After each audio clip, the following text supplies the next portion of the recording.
Di negeri Mesir yang megah, hiduplah seorang bayi laki-laki yang kelak akan mengubah nasib kaumnya.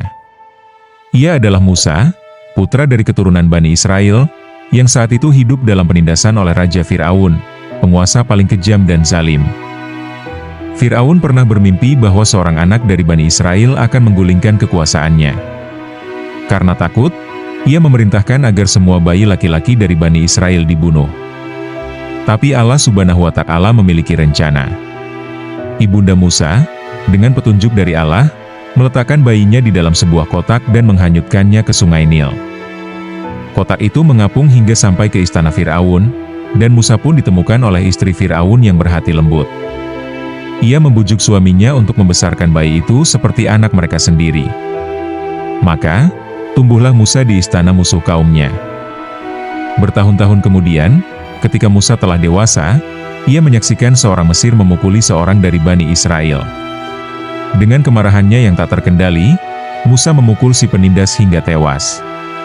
Ketakutan akan balas dendam Fir'aun membuat Musa melarikan diri ke negeri Madian, tempat ia menemukan kedamaian, cinta, dan menjadi seorang gembala.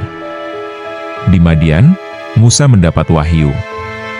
Dalam perjalanannya di Gunung Tur, ia melihat api yang menyala dan mendekatinya.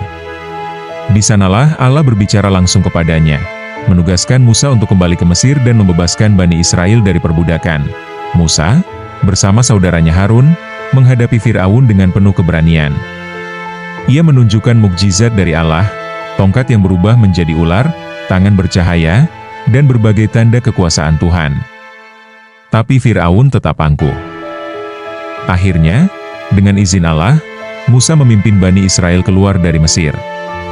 Mereka dikejar oleh pasukan Fir'aun hingga tiba di tepi Laut Merah.